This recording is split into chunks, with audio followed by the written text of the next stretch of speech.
Gabby Hart used to run into burning buildings with no fear. Then one call went wrong, and part of her never came back. The uniform still fit, the badge still shone, but she couldn't step forward until her daughter whispered four words that changed everything. The smoke is too thick, always too thick. Gabby crawls through the hallway, her breathing apparatus heavy against her face, the world reduced to what her flashlight can cut through the darkness. Somewhere ahead, a child is crying, high and desperate, the sound that turns routine calls into nightmares that follows you home. I've got movement, second floor, northwest bedroom, she radios, her voice steady despite the chaos. This is what she's trained for. This is what she's good at. She pushes forward, following the sound through smoke that seems alive, malevolent, hungry. The bedroom door is closed but not locked. She shoulders through, and there, huddled in the corner between a bed and a wall, a girl, maybe 7 years old, dark hair matted with soot, eyes wide with terror. Hey there, sweetheart. I'm Gabby. I'm here to get you out. The girl doesn't respond. Can't respond. Paralyzed by smoke and fear and the terrible knowledge that the world can burn down around you without warning. Gabby reaches for her, and time slows to the rhythm of her own heartbeat. This is the moment when everything depends on getting it right. She lifts the child, feels the small body trembling against her chest, and turns towards the door. But something's wrong. The smoke has thickened and changed direction. The hallway that was clear moments before is now a tunnel of superheated air and deadly gases. She scans the room, the window. There has to be another way out. The window's too high, the ladder's off, the building groans under heat and flame. Time's gone. She makes a choice that will haunt her, rushing the hallway, trusting her training, her strength, her hope. It isn't enough. The ceilings give away on the stairs. The beam slams into her shoulders, knocks her to her knees, and the girl slips from her arms, swallowed by smoke, gone in a terrible mat of collapse. Gabby reaches, screams the name she never learned. Her hands find only heat, only air. Heart, the voice cuts through, sharp, real. The smoke cracks. She's not in that fire, not in that moment. Captain Lane's voice again, closer now, calm but insistent. Heart, I need you on mobile now. Gabby blinks. The hallway vanishes. Asphalt replaces floorboards. Sirens replace silence. Around her, the present roars back to life. Radio chatter crackles. Hoses hiss. Her team moves with practiced urgency. Without her, she's still standing there, stuck, holding gear like it belongs to someone else. Another voice, Rick this time, calls out from somewhere ahead. No judgment, just the shift continuing around her. Gabby looks toward the smoke, toward the ladder. Her breath is short, her legs feel distant. She doesn't feel ready, but then her hand finds the butterfly sticker in her pocket, the one her daughter Isla gave her. You come back anyway, Mommy. Gabby inhales. Not deep, not steady, but enough. 3 weeks back on duty, and Station 22 still doesn't feel like home. Gabby Hart moves through the firehouse like a guest in her own life. Rick still laughs in the kitchen. Jenkins still complains about the coffee. Dispatch hums like it always has.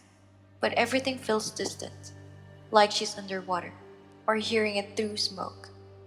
Her locker is just as she left it, boots laced, gloves hanging. When she opens the door, it's like unlocking a sealed memory. Across the bay, Captain Lane walks toward her, steady, unhurried. She's always known how to give space without stepping away. You sure you're ready?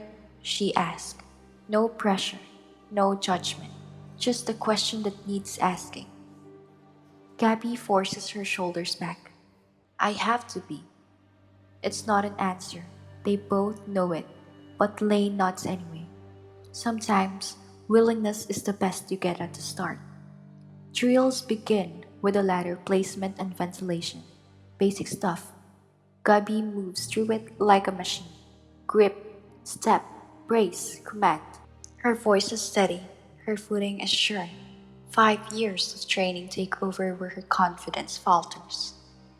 Everything looks right, but it doesn't feel right. There's no spark, no weight in the commands, just motion. She keeps her eyes on the equipment, on the rope lines, and the vents, not on the people. Rick watches but says nothing. Jenkins gives a half smile as they pass. No one says it out loud, but they're all wondering the same thing. How much of her came back, and how much stayed in that fire? When the drill ends, Gabby's the first to pack up and retreat to the locker room, where silence feels safer than kindness. Later, she sits in her car outside Isla's preschool. Parents drift in and out of the parking lot with backpacks and snack bags and weekend energy. They move like people who don't carry ghosts, people whose worst days didn't follow them home. Gabby waits until Isla comes bounding out of the gate. Hair a little wild, face lit up. Her story starts before the door closes. We made bird feeders out of toilet paper rolls. Mine was for blue jays. Gabby smiles. Nuts. That sounds fun, baby. And then the hamster got out again. Mrs. T said he's basically in charge now. Gabby laughs, but her mind drifts. It's not that she's not listening. She's just can't always stay present. Not fully. Some part of her is still at that fire. The one she doesn't talk about. The one that plays on repeat behind her eyelids. Isla keeps talking. Gabby answers just enough. The drive home is quieter. Isla hums in the backseat, sensing something her mom hasn't said.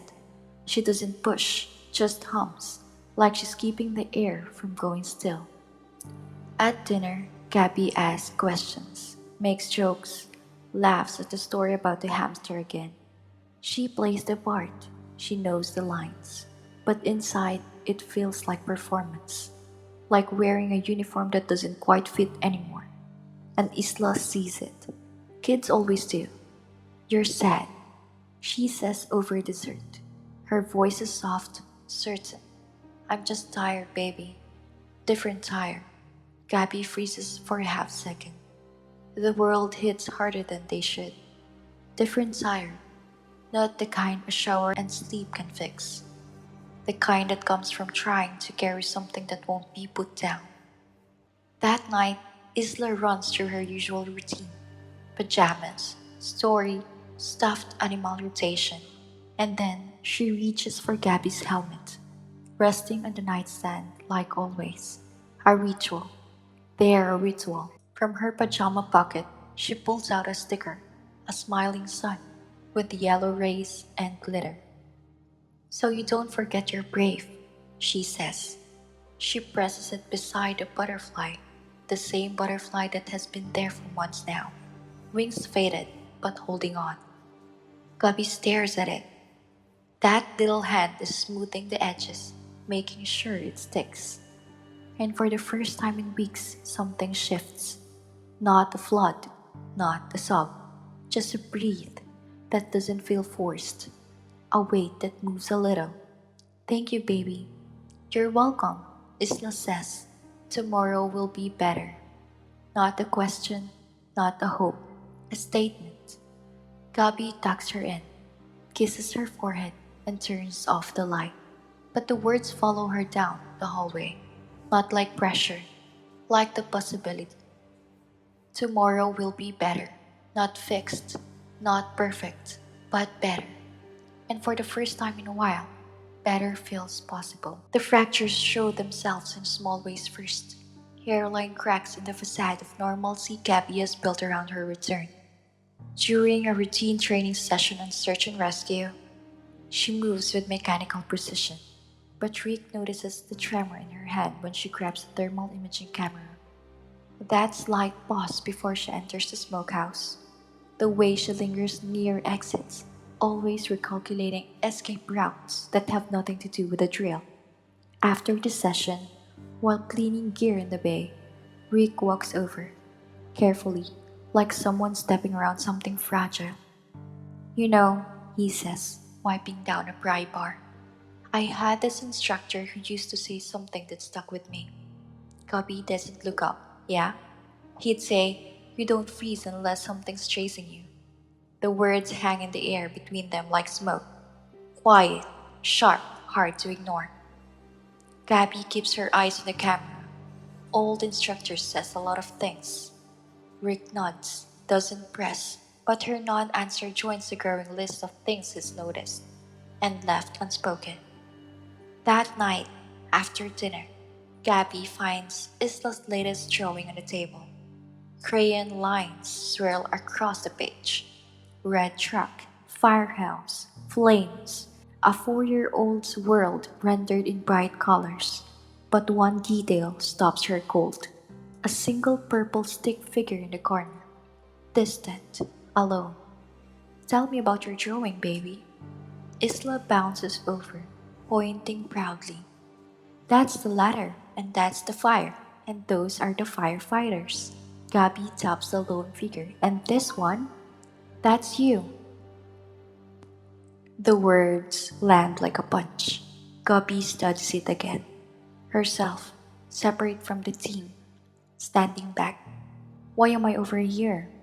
Isla frowns, thoughtful. You don't smile in your gear anymore.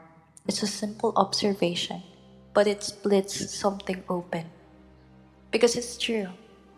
The next morning, Gabby parks outside Dr. Evelyn Grant's office. Her therapy intake has been rescheduled 3 times. This time, she's early, 23 minutes early. She watches the waiting room through her windshield. Those safe chairs, soft lights, fanned out magazines. It feels too gentle for what she's carrying. She rehearses opening the door, sitting down, speaking aloud the things she hasn't even admitted to herself. Her hand hovers over the door handle, falls away. Again, she drives home with the appointment card still in her pocket. Another quiet failure, folded small. The missed moments start to accumulate. Promises made, promises forgotten. A growing gap between her and Isla that neither of them knows how to close. It breaks, finally, over pancakes. After work today, Gabby said at breakfast, we'll make our special pancakes. Chocolate chip, whipped cream, and strawberries. Isla lights up instantly. Can I crack the eggs? Of course, baby, you're getting good at it. But at the shift's end, the tones drop. Kitchen fire. Possible entrapment. All units respond. Once, those words would have lit something inside her. Now, they feel like a weight dragging her down. Still, she responds because she has to. At the scene, a 2-story apartment with smoke rising from second floor windows. Her body locks up. The fire isn't big, the smoke's not even that thick, but her nervous system doesn't know the difference. Every fire is that fire. She walks toward the entrance like her boots are filled with lead. Her breathing is shallow. Her grip on the hose feels foreign. At the doorway, she stops. Can't go in. Somewhere inside, a child cries. High pitched, too familiar. And just like that, she's back in the hallway. Back in the moment. The ceiling gave away. Back in the smoke. The collapse. The girl slipping from her arms. She reaches. She screams. But her hands close on nothing. Rick passes her silently, taking point. The others follow without hesitation. The fire is contained. No one's hurt. The job gets done. But not by her. No one says anything. No one needs to. They packed up like professionals. efficient, quiet, and Gabby watches them work around her absence like water around a rock. She gets home 4 hours late. Isla is asleep at the table, head resting on folded arms, a blanket draped over her shoulders. Two plates sit on the counter, cold pancakes, whipped cream melted into the syrup, strawberries soft and dark. Gabby carries her to bed, tucks her in gently, then returns to the kitchen and stares at the mess, at the love she didn't show up for. She scrapes the uneaten pancakes into the sink, the sound of the garbage disposal louder than it should be. And just like that, the dam breaks, not with a scream, but a quiet collapse. A single tear, then another. The next morning, before shift change, she stands in the locker room, staring at the gear she's no longer sure she deserves to wear. The helmet, still marked with cheerful stickers. The coat that once felt like armor. The boots that carried her through 5 years of fire she used to handle with pride. She doesn't move.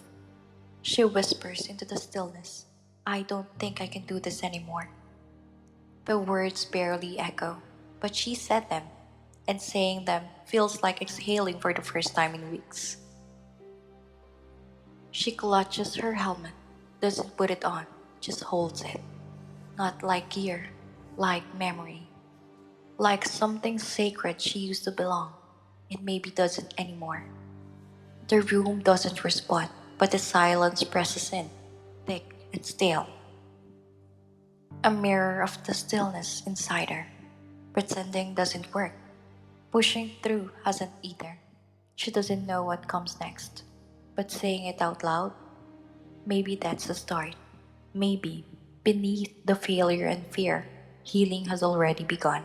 The backyard is quiet in the way only late afternoons can be, when the light turns soft and everything pauses between day's rush and night's hush. Gabby sits on the back steps, watching Isla navigate a makeshift obstacle course made of garden tools and imagination. A jump rope stretched between chairs becomes a tightrope, and overturned flower pot is a mountain. A tipped laundry basket, a tunnel to crawl through. Isla approaches each challenge with that fearless determination only young children possesses. The kind that hasn't learned the world can break you in ways that doesn't heal cleanly. She climbs, jumps, balances, tumbles. Falling isn't failure, it's part of the game. But then, her foot catches the edge of the flower pot. She falls hard, knees hitting the grass. For a moment, she lies there, stunned. Then comes the tears. Quiet, hiccuping sobs of scraped skin and stung pride.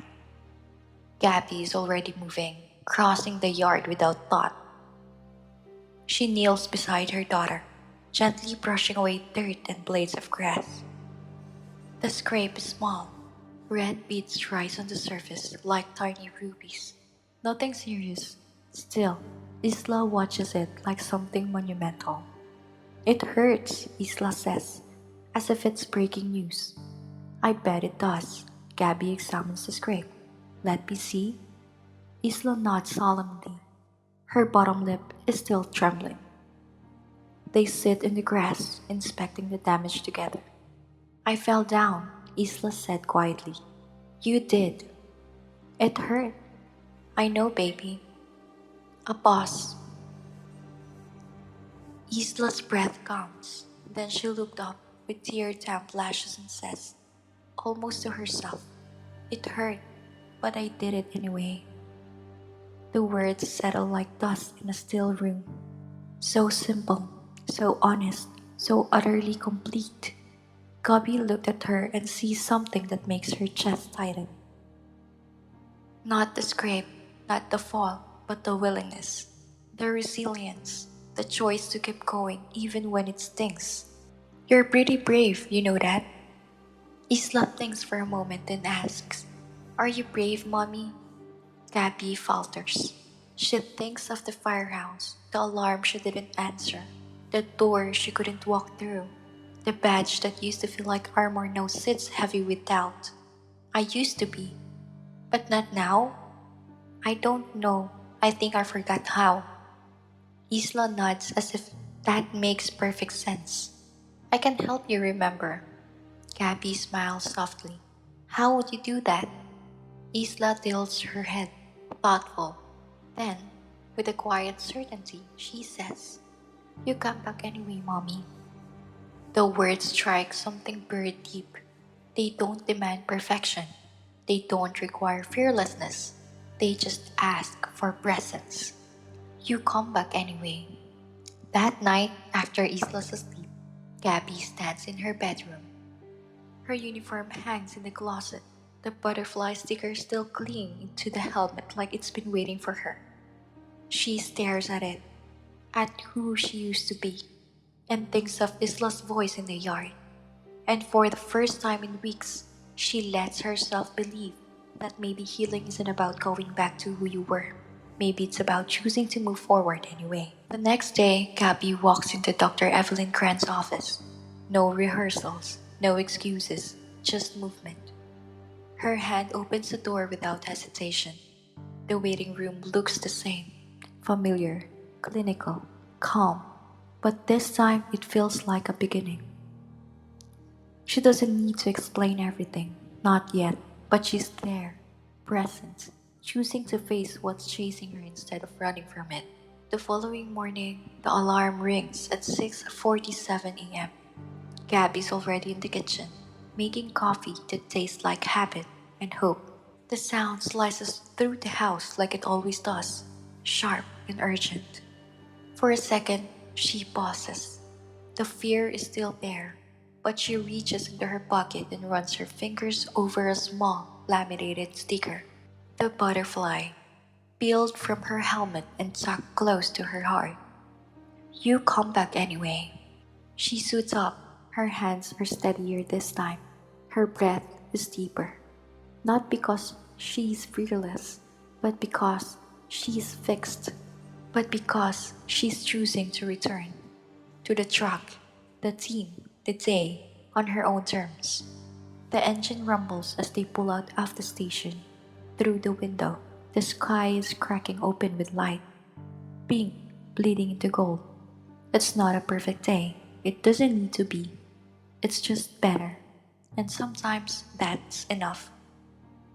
The call isn't dramatic, just a grease fire in the downtown kitchen. Contained, but stubborn. The kind of in between emergency that fills the space between real danger and routine drills. Gabby steps down from the truck, legs remembering how to move even if they're not fully steady. Her hands grip the hose with practiced instinct. Her stance is solid. Her voice carries when she calls out positions. The fear still lingers. It always does, hovering at the edge of her thoughts like smoke, waiting for the room to rise. But today, she doesn't give it space. She stays present, anchored in the weight of the gear, in the sound of Rick's voice through the radio, in the warm orange light cutting through haze. Heart, take point. Captain Lane's voice carries no special tone, just an order. Neutral, clear, like it would be for anyone else. To Gabby, it sounds like trust. She steps forward. Her boots don't hesitate. The fire is small, bad timing and worse judgment, but she handles it like she used to. Calm, fast, focused. When it's over, while they pack up, Rick walks beside her. Good to see you out front again. No softness, no caution, just respect between peers. She nods, and for the first time in a long while, she believes it too. Back at the station, Gabby begins to notice things she couldn't before. Jenkins, the newest recruit, sits alone at the kitchen table. His coffee is growing cold. His stare is far away. She recognizes the posture. She's worn it. Quietly, she joins him. Rough call? He blinks, surprised. No, just thinking. It's a polite line, the kind she knows too well. The apartment fire yesterday, she says. gently. He nods.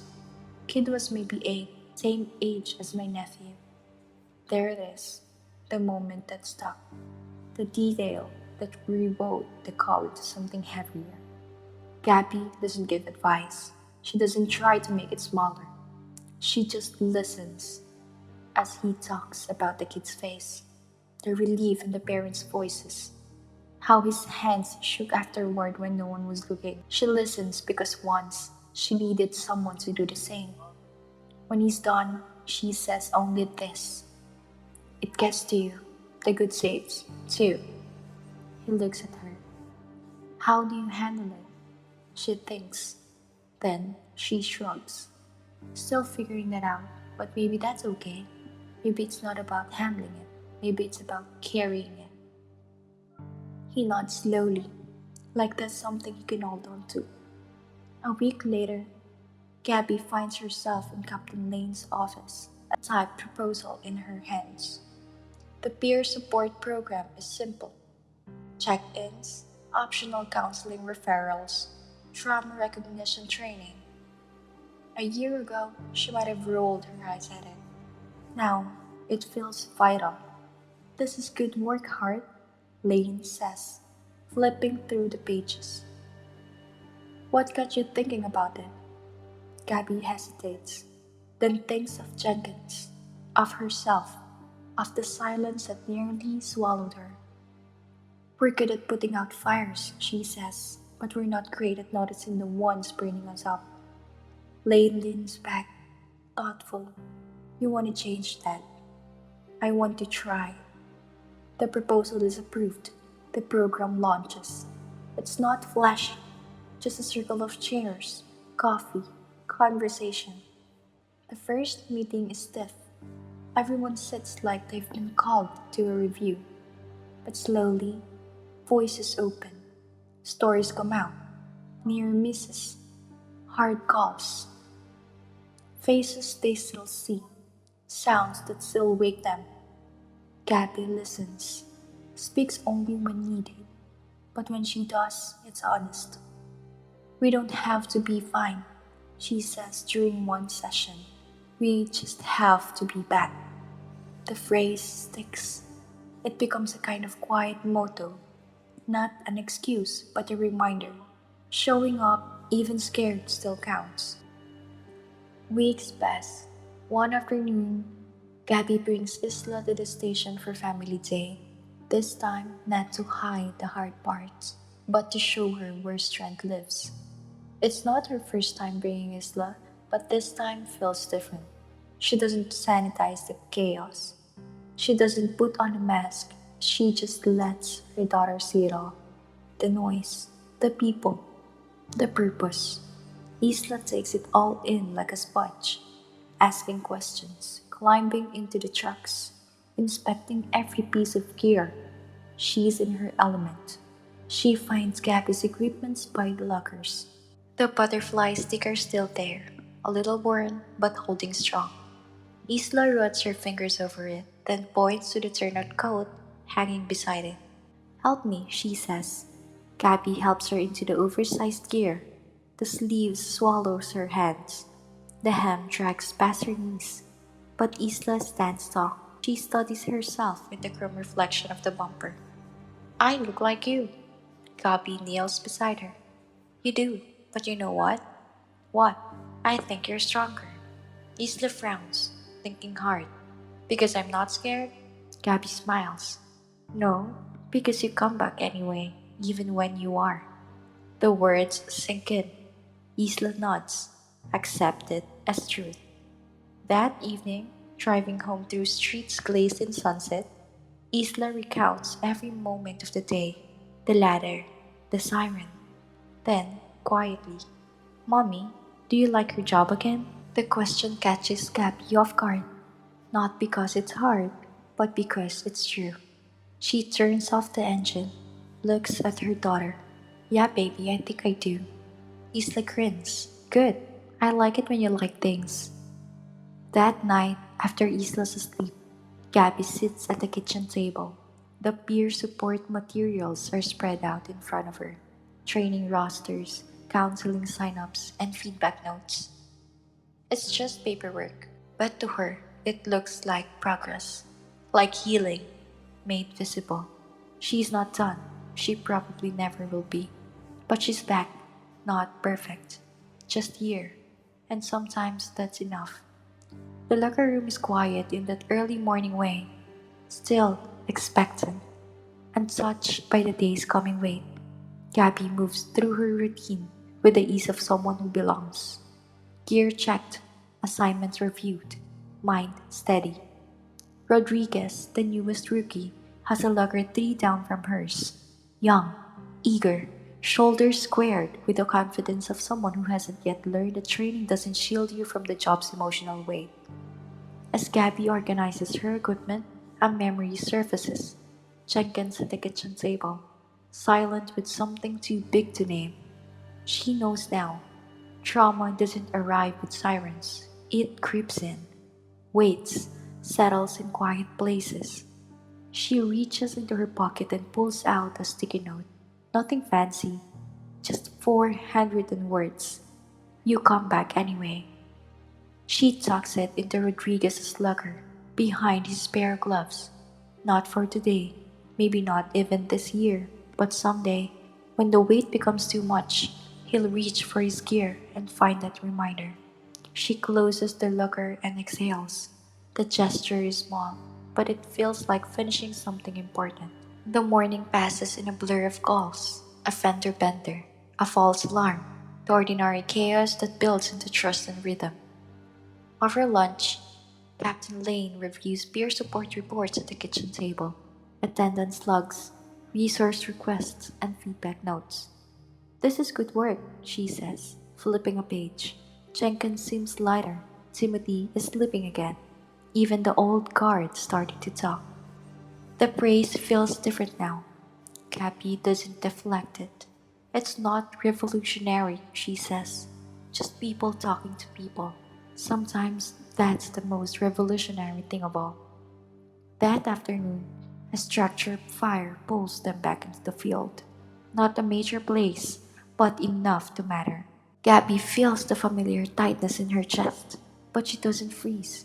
She recognizes it for what it is, a reminder that caring means risk. She moves with calm precision, step forward, leads. When the family is out and the fire is down, she exhales a quiet breath she hadn't realized she was holding. As the shifts end, golden light slants through the tall windows. Gabby changes out of her uniform with the comfort of someone who's found her place again. The butterfly sticker on her helmet catches the sun. Hart, Captain Lane calls. They lock eyes across the bay. You've changed. Gabby pauses, then nods. Yeah, I think I'm finally home. The words feel true.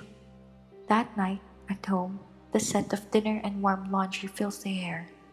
Isla meets her at the door with a sticker in hand. A new butterfly. For the fridge, she says, sticking it beside drawings and reminders. Perfect, Gabby says, and means it. Later, after bedtime stories and lights out, Gabby stands in her room, staring at the uniform hanging in the closet. She'll put it on again tomorrow, face the weight, do the work. Not because she's unafraid, but because she's ready to carry both the fire and what comes after. Because she came back, and in coming back, she found her way home. If this story moved you, go ahead and like, subscribe, and share it with someone who needs to hear it. Because sometimes courage is quiet, and everyday heroes are all around us.